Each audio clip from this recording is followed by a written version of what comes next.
o que creía que allí habían grandes yacimientos petrolíferos. Pero la verdad es que el Standard Oil y después nosotros, y creo yo que muchos de los que estuvieron involucrados con esta guerra, sabían que el recurso de petróleo era mínimo. Permítanme una hipótesis. Si en esa zona no hay petróleo, por lo menos no un petróleo económicamente importante, ¿cómo explicar la guerra? ¿Nos equivocamos? ¿Creíamos que había petróleo cuando no había? ¿Y por qué entonces el Standard Oil no intervino? Más adelante no es.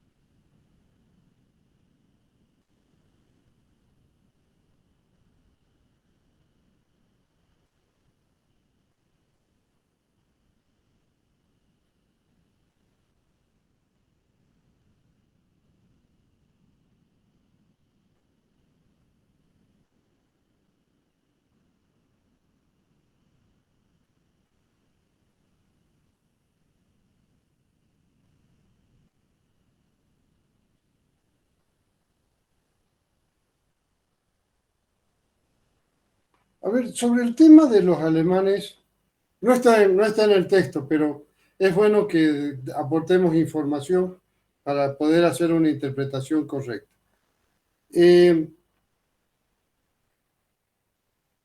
Llega Kunt, este general, con 17 alemanes más, y logra un desfile militar, digamos, en 1925, realmente extraordinario.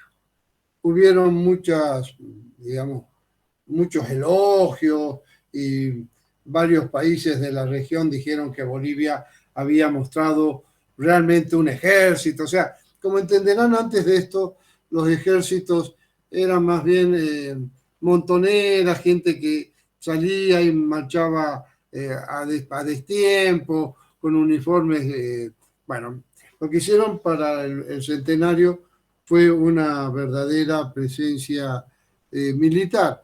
Esto puede que haya actuado en cierta psicología, digamos, de que los elogios sobre ese desfile militar hayan hecho pensar que éramos un país.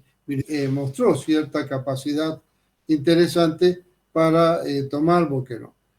Pero lamentablemente ese tratado que se hace, no sé si lamentablemente, pero ese tratado que se hace en el que Bolivia recibe un resarcimiento y se declara a Paraguay como país agresor, va a tener tiempo después una segunda fase, que es la que verdaderamente conocemos como la Guerra del Chaco. En esta segunda fase se vuelve a tomar Boquerón y se plantea lo que conocemos como la larga Guerra del Chaco. O sea, acá hay elementos desde el punto de vista militar complicado, es decir, si realmente la intención era tomar la zona, ¿para qué devolvimos Boquerón y por qué aceptamos la indemnización que se obligó a pagar a Paraguay, que además nos devolvió los fortines? Si estaba en los planes del gobierno boliviano efectivamente atacar al Paraguay. Es decir, acá hay una inconsistencia entre la primera fase y la segunda. Pero en la segunda fase, Noel, no está Kunt en Bolivia. Kunt se va a Alemania.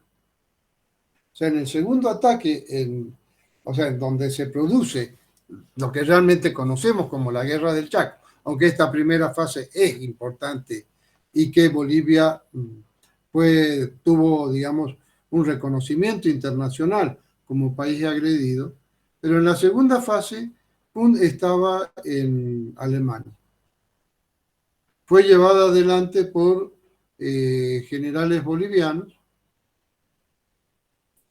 y cuando se entranca lo de Boquerón, que siempre ha sido un fortín paraguayo, quiero decir que tanto en la primera fase como en la segunda, nadie duda de que Boquerón era un fortín paraguayo, es cuando, digamos, que había estado en una de las tantas guerras que habían en Europa, porque él al final fue un agregado militar alemán que vino acá a cumplir una misión, pero luego Bolivia le va a pedir que retorne y van a sacar a los generales bolivianos que están en la primera fase y recién va a intervenir Kuhn ya cuando el tema de Boquerón prácticamente está perdido. O sea, la ofensiva paraguaya, después de lo que había sido la primera fase, es obvio que Paraguay comprendió que la situación de esta supuesta paz y esta indemnización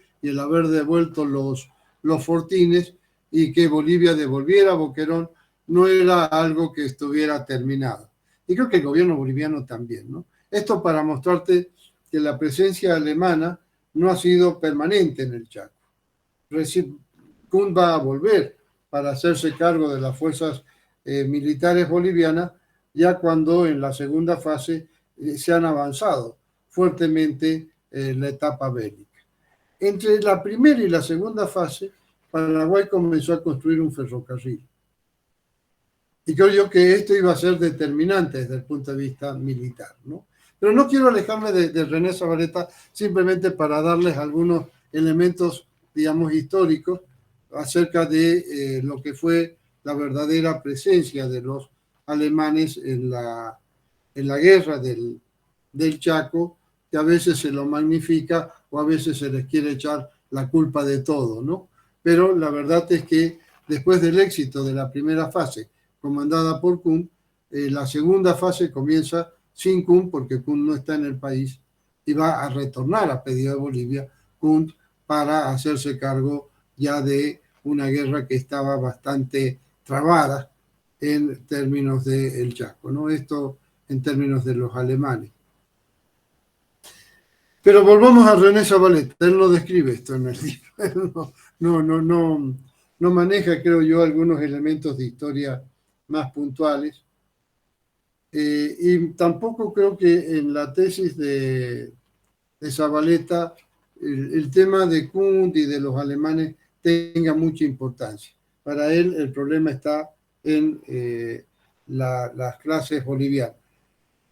En esto que él dice, que ya lo he leído, pero que lo quisiera profundizar un poquito, de cómo en Europa son las burguesías que buscan tener un mercado las que van a guerrear entre ellos permanentemente y hay una suerte de surgimiento de los nacionalismos europeos a partir de estas clases empresariales, burguesas, etcétera, que, bueno, van a desarrollar y va a surgir el nacionalismo de una manera más o menos natural en Europa. Y como en nuestro caso, dos clases sociales oligárquicas, la paraguaya y la boliviana, que no tienen un gran sentido de lo nacional, sin embargo van a refrescar una suerte de guerra a lo europeo, porque los europeos guerreaban por sus mercados, por sus recursos, etcétera, en un territorio en el cual hay muy poco valor económico. Esta es la parte, yo diría, dramática de la guerra del Chaco, o sea, el hecho de que hay allí un elemento, digamos, contradictorio, o lo que les he leído, como lo nacional en estas clases oligárquicas no es sino pensarlo desde lo extranjero y no desde nosotros mismos.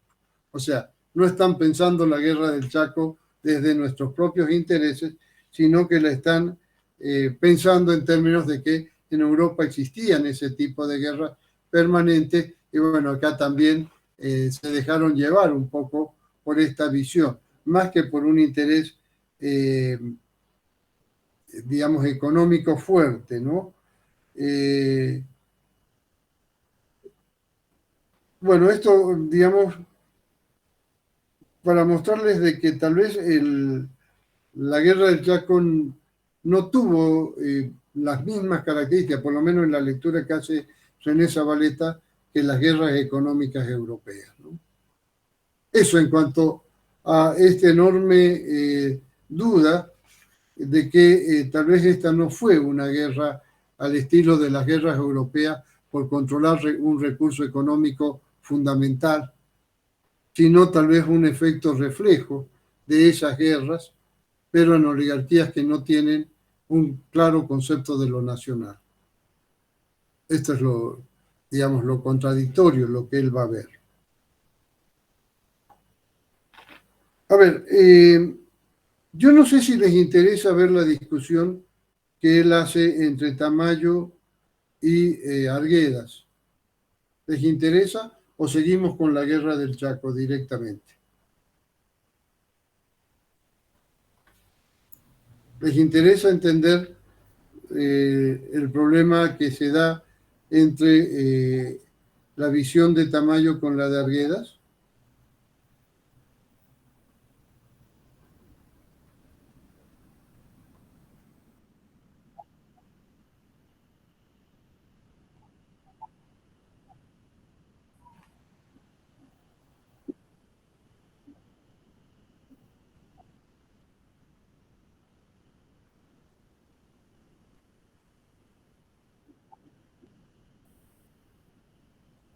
Sí, pero más allá de lo europeo, que yo creo que es un elemento muy fuerte en toda la oligarquía boliviana, el problema está en cómo para Arguedas, en Pueblo Enfermo, él define así, dice, estoy leyendo, dice, Pueblo Enfermo, según el cual el hombre boliviano es un personaje alcohólico, venal, ocioso y cobarde, con algunos ingredientes más, todos sombríos. Esta es la visión que tiene Arguedas acerca del hombre boliviano. Acá un poco se van a encontrar con un Tamayo, que Tamayo es hijo de un oligarca, evidentemente, pero también tiene algo de sangre india, pero que ha estudiado en la Sorbona, o sea, ha estado en París, se ha casado con una francesa de verdad, o sea, no con el sueño de la oligarquía, sino que realmente tiene una esposa francesa. Tiene una cultura muy superior a la de cualquier otro escritor o pensador boliviano de la época.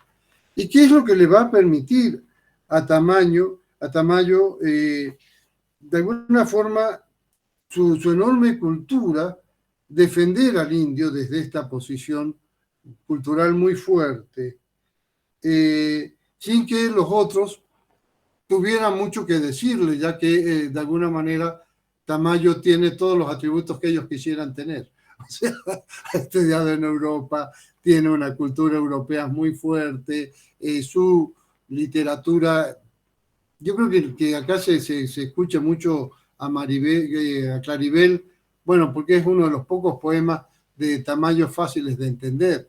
La mayoría de los poemas de Tamayo ni siquiera podían entender los títulos de los poemas de Tamayo. O sea, tiene una cultura muy fuerte y es lo que le va a permitir enfrentarse a todos ellos y que al mismo tiempo no tengan, digamos, muchas posibilidades de poder mantener su punto de vista y finalmente terminen por excluirlo, por insultarlo y por aislar a Tamayo. O sea, Tamayo va a quedar aislado de esta corriente de pensamiento. De Tamayo a mí me interesa mucho destacar algo que está en uno de los capítulos de la creación de la pedagogía nacional, que es justamente donde él escribe, y probablemente el más citado y el menos entendido, que dice del bobarismo científico en materia pedagógica, ¿no? Esta parte de su texto. y entender qué es el bovarismo. Por supuesto que acá Tamayo, como siempre, hace gala de su gran capacidad intelectual, etcétera. Pero si lo simplificamos, el bovarismo viene, bueno, de Madame Bovary, que es una burguesa que tiene de todo, que es rica, que tiene inclusive un par de amantes bastante buenos, digamos, o sea, bastante deseables en el sentido así de una masculinidad, etcétera, etcétera, pero que no se puede sentir satisfecha. Es esta profunda insatisfacción que ella tiene como burguesa bienes, tiene empleadas, tiene, bueno, todo lo que esta condición de burguesa acomodada, de tener un esposo, tiene amantes, pero que tiene un enorme vacío. Y bueno, me imagino que conocen la obra, ella termina suicidándose. ¿Hay un bovarismo intelectual en Bolivia? Es decir, Tamayo de pronto está acusando a su propia clase de una suerte de bovarismo pedagógico, o sea, de una insatisfacción profunda en un país en el que son todos poderosos, en el que puedes disponer de indios, de pongos, de mujeres, bueno, disponen de recursos gigantescos, aún para lo que pueden ser las burguesías europeas, y sin embargo existe esto del bovarismo, una insatisfacción enorme. Yo creo que si pensamos en los docentes universitarios, se nota cierto bovarismo, o sea, se nota esta situación de insatisfacción, son todos poderosos en una universidad, pero al mismo tiempo están insatisfechos y se vengan con los estudiantes pasándolo, bueno, lo que sea, pero esta situación de un poder, de una búsqueda de un poder, estamos viviendo lo que está pasando hoy en la universidad y que no es nuevo. Creo que allí está, de alguna manera, Tamayo golpeando muy duro, muy duro a Arguedas. O sea, desde adentro mismo de la oligarquía le está mostrando la incapacidad de esta oligarquía que tiene privilegios enormes, que tiene recursos enormes y que sin embargo se siente insatisfecha. Es decir, esta discusión entre Arguedas y Tamayo, ¿qué tiene que ver con la guerra del Chaco?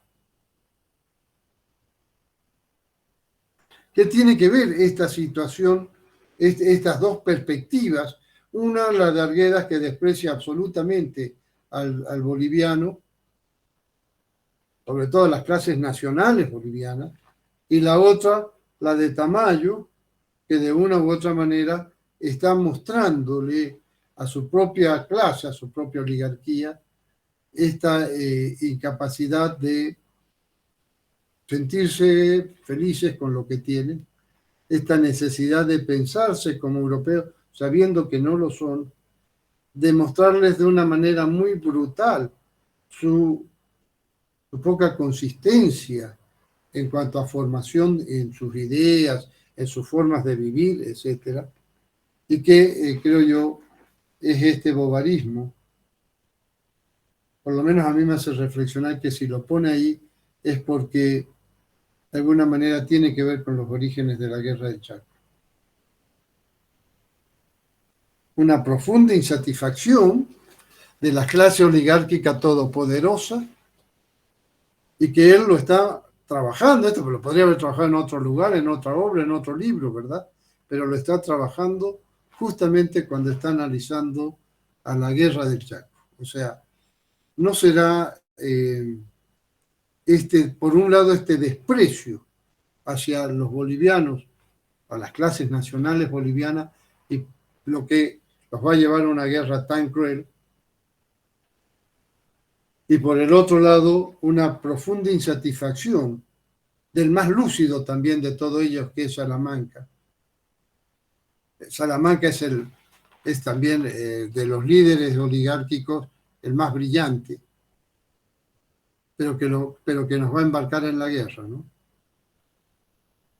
No sé, esto como para irles dando otra luz, si podemos abandonar el tema del petróleo, del Standard Oil y la DUSH, hay que entrar más en la parte psicológica de esta oligarquía, que no puede ser nacional, que para ser nacional solo puede imitar a clases nacionales del extranjero, quiere parecerse a las clases y que va a encontrar su correlato en una oligarquía paraguaya, también bastante insustancial, y que al mismo tiempo es también esa insatisfacción profunda y tal vez la posibilidad de la guerra, el lugar donde,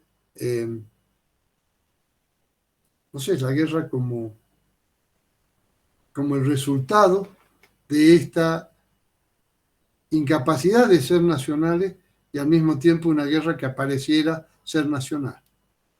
Es esta contradicción, no sé cómo, creo que allí está un poco el meollo de lo que está explicando René Zabaleta Mercado. Una guerra pareciera un verdadero acto de nacionalismo, sin embargo la están llevando adelante clases que no pueden desarrollar lo nacional.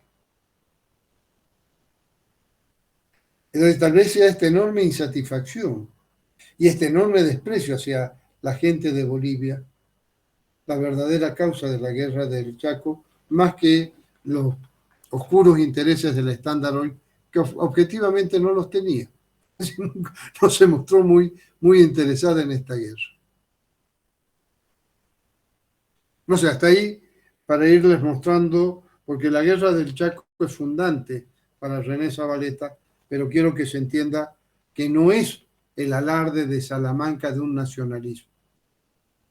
¿No será el bobarismo de Salamanca?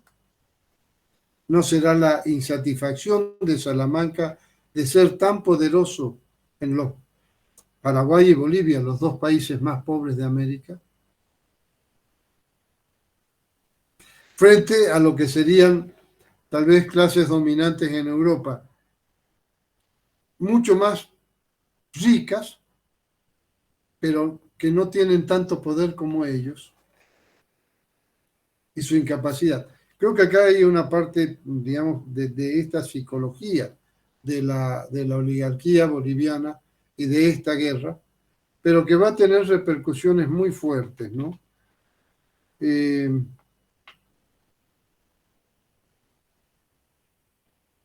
A ver, en el capítulo 3,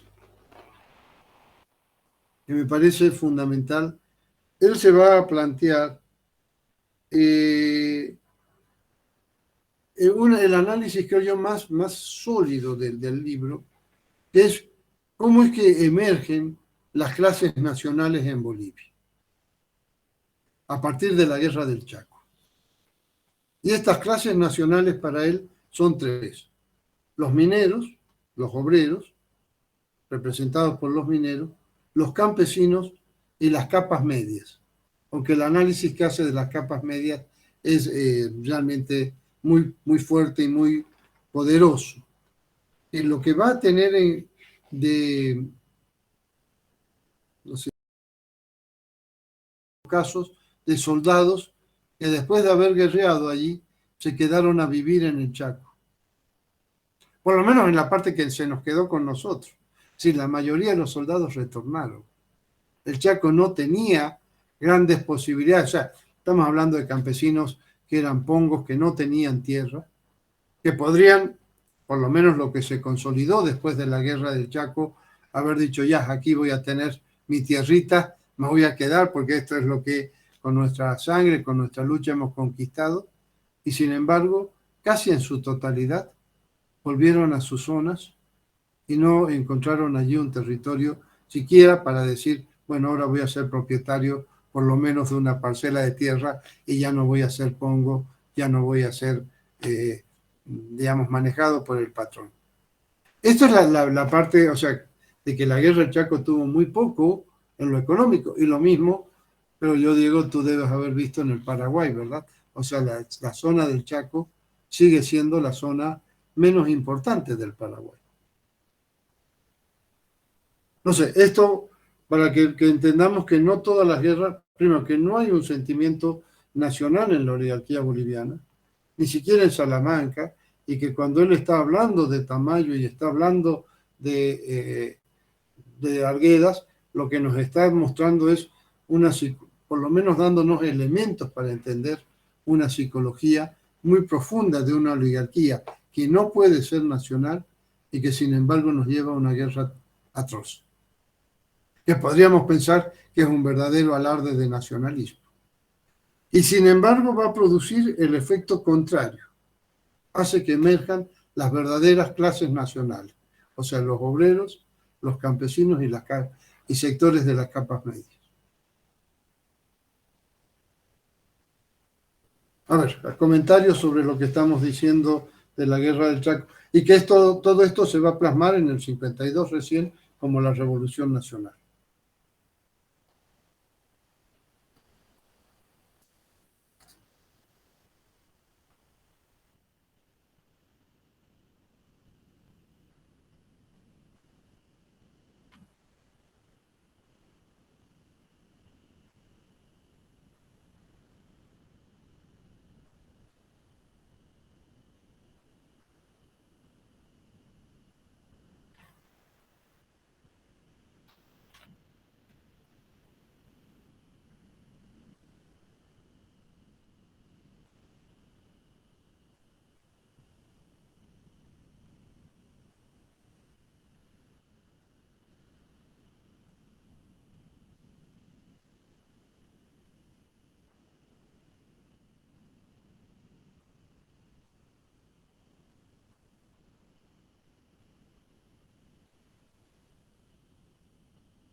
Yo creo que, Noel, estás poniendo el dedo justamente en el lugar eh, profundo del razonamiento de René Zavaleta. La pedagogía práctica de la oligarquía es el desprecio, Arguedas. O sea, ladrones, borrachos, incapaces, estúpidos, bueno, todo aquello es lo que ellos sienten, lo que inculcan es un autodesprecio, inclusive la guerra del Chaco es vivida como una derrota. Y en tanto que es vivida como una derrota, igual que la guerra del Pacífico, igual que la guerra de la Goma, igual que todo, es decir, todo este sentimiento de auto considerarnos, bueno, que somos un fracaso, que somos el pueblo enfermo.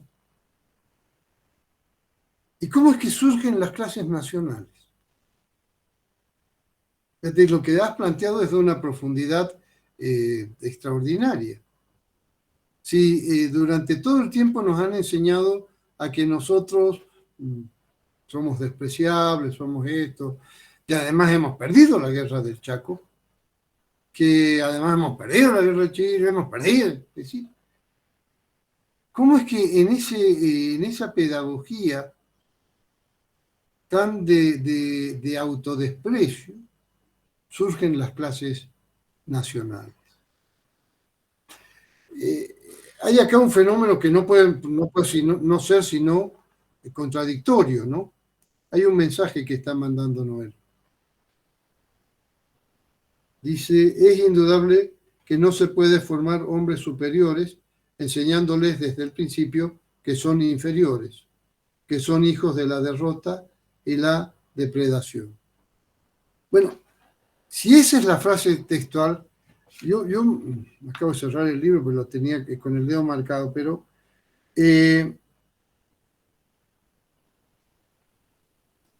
justamente de ese contexto es que va a surgir las clases nacionales.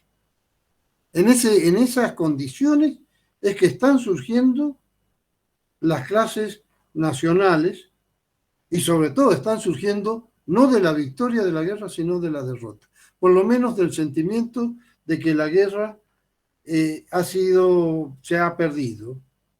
Es esta suerte de sinsentido.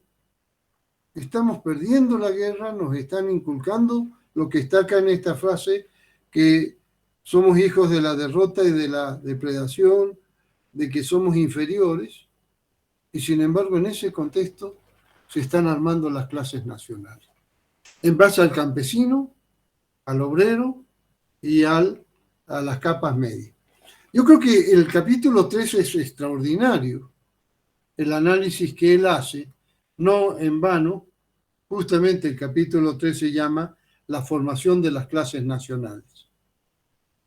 El libro es La formación de la conciencia nacional y el capítulo 3 es La formación de las clases nacionales. Cómo en ese mal caldo de cultivo, digamos, en esas condiciones tan terribles, es que emergen de ese crisol de sufrimiento que es la guerra, de ese crisol de una guerra sumamente mal generada, una guerra donde no hemos tenido una preparación. De hecho, desde el punto de vista militar, la guerra se podría haber ganado si la hubiéramos llevado a lo largo del río Paraguay, donde hubiéramos tenido posibilidades de transporte por el río, donde hubiéramos tenido agua, donde hubiéramos tenido posibilidades de abastecernos, más allá de lo que significaba compartirlo con Brasil. Pero el Brasil tampoco tenía en esa frontera mucha fuerza como para impedirnos hacerlo. Pero es en medio de ese dolor, de esa derrota, de acá lo dices claramente, de ese sentimiento de inferioridad que surgen las clases nacionales. No que surgen, sino que las clases nacionales se consolidan y van a ser ni más ni menos que la enorme epopeya de la Revolución del 52.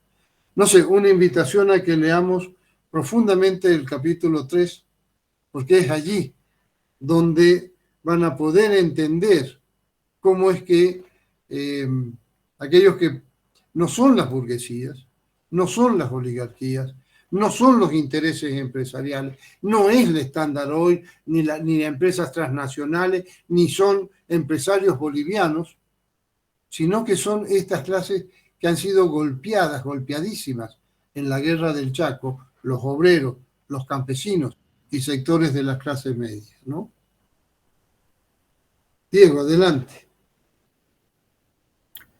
No, solamente sí para acotar, ¿no? Que también ya en el capítulo 2 nos da un indicio de esto, del yo individual, ¿no? Derrota, porque el sentimiento de derrota es generalizado y es total.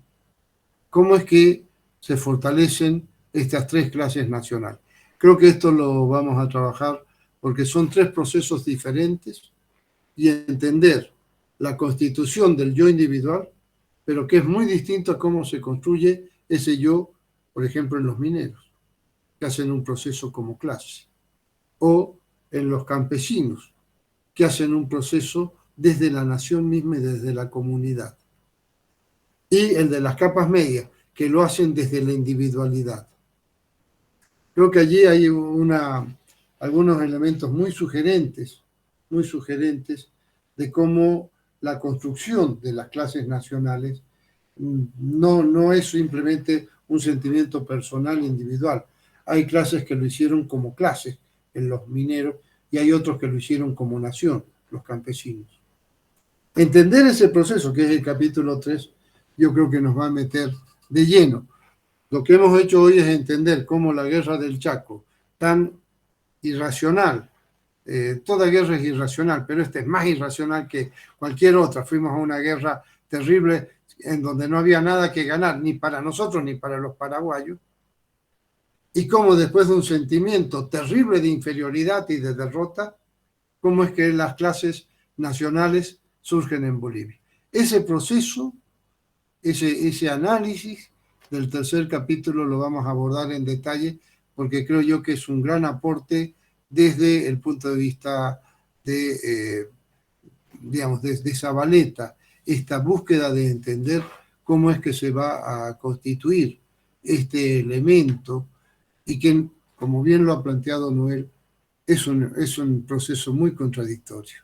Aparentemente debería haber frustrado nuestro sentimiento nacional y sin embargo es el que va a generar que las clases nacionales cobren protagonismo y cobren fuerza y puedan, frente a una oligarquía todopoderosa para llevarnos a una guerra desastrosa, puedan de pronto emerger y hacer la enorme epopeya que fue la Revolución del 52.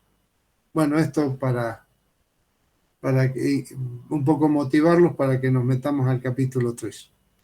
Listo, nos vemos entonces el próximo jueves, ¿no? Para analizar ya estas tres clases. Capas medias, la más dolorosa, porque lo hace en lo individual, clase obrera, que lo hace como clase, y campesinos que lo hacen desde la nación misma. Listo, nos vemos el día jueves. Chau, chau. Gracias a todos. Dicen una pregunta, ¿la presencial lo haremos de esta semana a la próxima?